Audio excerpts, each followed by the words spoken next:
Baik, bismillah. Assalamualaikum warahmatullahi wabarakatuh. Selamat siang, salam sejahtera bagi kita semua. Pada kesempatan kali ini kita akan belajar tentang esai, membuat esai lah ya. Karena memang ada tugas, biasanya sering ada tugas ya, atau lomba-lomba ya, di mana kita harus membuat esai ya. Saya akan jelaskan tentang esai itu apa gitu ya, dan jadi kita akan ulas tuntas sampai membuat contoh esainya gitu ya. Esai adalah tulisan atau karangan singkat yang berisi pandangan atau pendapat pribadi tentang suatu topik tertentu. Nah, pada dasarnya adalah tulisan. Saya warnain merah ya. Tulisan atau karangan singkat yang berisi pandangan, ya, pandangan kita terkait dengan sesuatu yang ingin kita bahas. Gitu ya. Misal tentang COVID, pandangan kita tentang COVID itu apa gitu. Satu lagi, atau pendapat pribadi tentang suatu topik ya, berisi pandangan atau pendapat kita terkait topik yang ingin kita bahas. Nah, untuk mempermudah kita belajar dalam membuat esai itu, biasanya esai itu memiliki struktur ya. Struktur yang terdiri dari pengantar, yang isi, dan kesimpulan. Hanya ada tiga.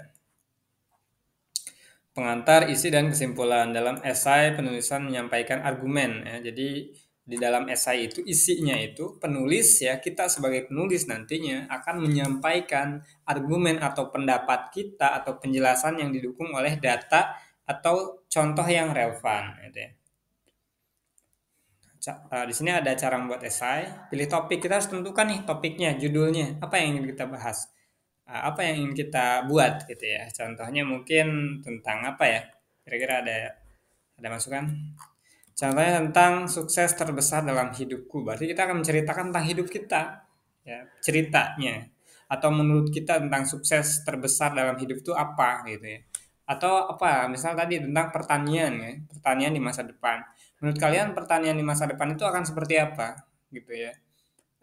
Apa yang dibutuhkan gitu. Harus bagaimana kan gitu. Itu harus kalian tulis pendapat kalian gitu. Misal yang akan datang ini pertanian ini akan apa mungkin digantikan oleh teknologi. Nah, mungkin diuraikan tuh tulisannya. Terus lagi dicari informasi-informasi atau fakta-fakta pendukung ya dari apa namanya yang kita sampaikan tadi. Misal di 10 tahun yang akan datang petani ini akan digantikan oleh teknologi. Cari di internet gitu ya. Ada tuh banyak bahkan sekarang mesin yang biasa tanur ya, nanam padi kecil-kecil itu pas padi-padi kecil itu ya. Nanur ya kalau bahasa Sundanya itu ya kalau kita kenal itu. Karena kita orang Sunda tuh. Apa ketika nancep-nancepin itu apa padinya kecil-kecil ya pohon padinya.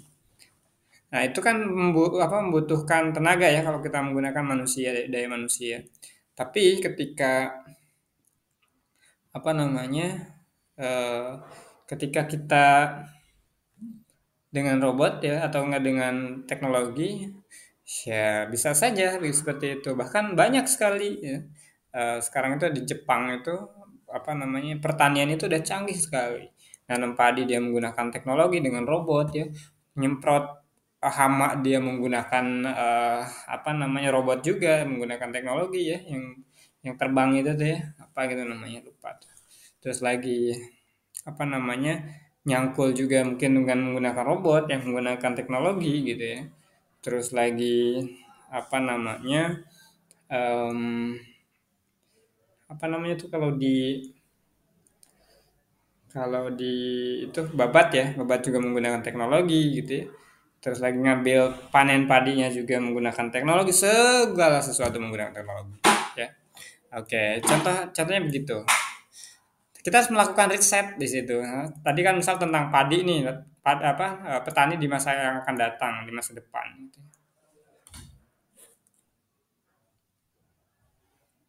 Nah, lakukan riset nih. Kita harus lakukan, kumpulkan informasi-informasi tadi yang tadi saya sampaikan. Kita harus mengumpulkan fakta-faktanya.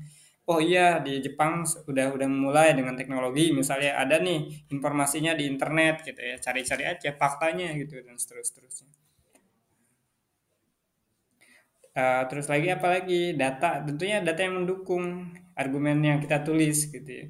Jangan sampai kita apa namanya bohong gitu, artinya nggak ada data, nggak ada informasi gitu. Ya.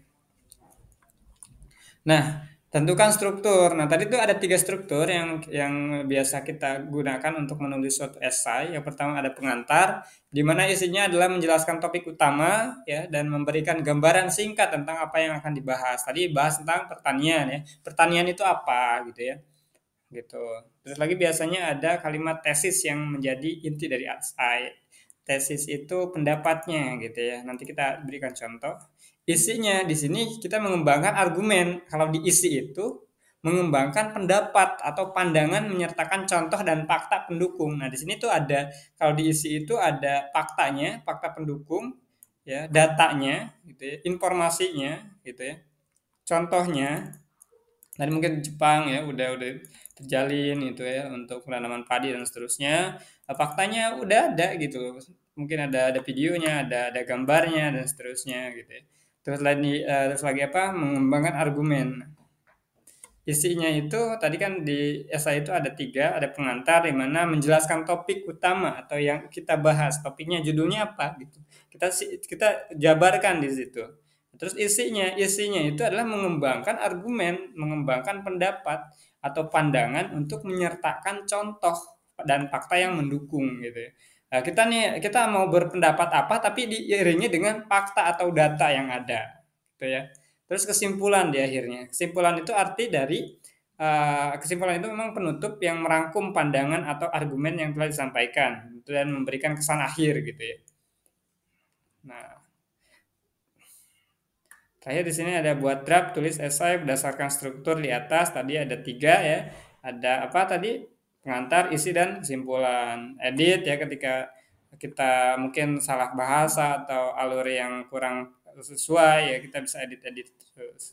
Nah, rumusnya itu tadi ada pengantar itu, ada pengenalan topik, kita memperkenalkan topik yang kita bahas, judulnya apa, terus kita perkenalkan, kita jabarkan tentang judul itu. Jelaskan latar belakang singkat ya, latar belakangnya tentang judul yang kita bahas. Terus sampaikan tesis atau argumen atau pendapat kita ya di situ. Nah, apa berikutnya ada isi. Isi itu biasanya 2 sampai 3 paragraf. Kalau tadi pengantar hanya satu paragraf. Kalau isi itu biasanya 2 sampai 3 paragraf di mana paragraf pertama itu menyampaikan poin apa namanya pertama dari argumen ya, dari pendapat kita dan didukung dengan contoh atau data. Ya, ketika kita menyampaikan argumen kita harus berdasarkan dari data itu, dari data yang kita miliki gitu. Intinya harus ada data. Paragraf kedua yaitu disampaikan atau menyampaikan dengan cara yang serupa ya. Sampaikan poin kedua dengan cara yang serupa. Dan paragraf terakhir ya diisi itu jika ada tambahan poin ketiga ya terus dan seterusnya itu banyak sekali. Kesimpulan itu ringkasan argumen utama, terus berikan pernyataan penutup yang kuat atas atau rekomendasi. Ya, di sini ada contoh kita coba bahas sedikit. Contoh esai saya buat di sini adalah manfaat membaca buku untuk mengembangkan diri ya. Manfaat membaca buku untuk mengembangkan diri. Berarti pengantarnya apa? Membaca buku adalah, nah ini, membaca buku ini pengertiannya. Jadi pengantar itu adalah pengertiannya dulu dimasukkan. Jadi kan kita harus bahas dulu nih membaca buku gitu ya. Kita harus bahas dulu berarti tentang judul itu ya, membaca buku ya. Membaca buku adalah salah satu kebiasaan yang bermanfaat bagi pengembangan diri. Selain memperluas pengetahuan, membaca juga dapat meningkatkan keterampilan berpikir kritis. Artikel ini akan membahas beberapa alasan mengapa membaca buku penting bagi perkembangan pribadi. Nah, barulah isinya yang pertama apa nih gitu ya. Ini tentang apa? Tentang uh, alasan mengapa kita harus membaca buku gitu ya.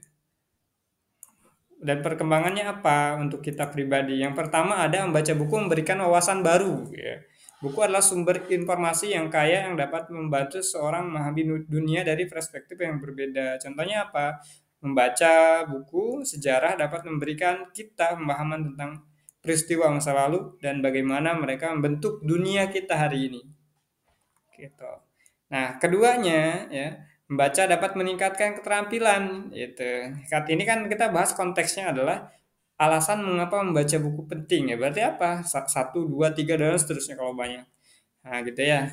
Membaca yang kedua di sini paragraf kedua, membaca dapat meningkatkan keterampilan berpikir analis.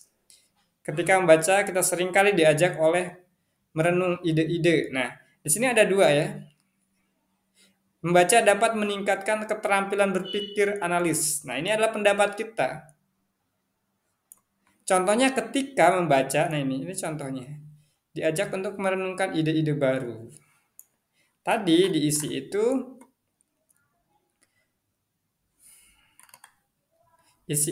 kamu mengembangkan argumen atau pandangan menyertakan contoh dan fakta yang mendukung. Nah, faktanya apa? Contohnya apa? Contohnya ketika kita membaca, kita seringkali diajak untuk merenungkan ide-ide baru. Gitu. Dan mempertimbangkan argumen dari berbagai sudut pandang. Nah, tentu hal ini dapat melatih otak untuk berpikir kritis atau secara kritis dan menyelesaikan masalah dengan lebih baik. Nah, artinya apa? Di sini ada diisi itu tadi kita bahas isi itu mengembangkan argumen jadi atau pandangan menyatakan contoh dan fakta yang mendukung.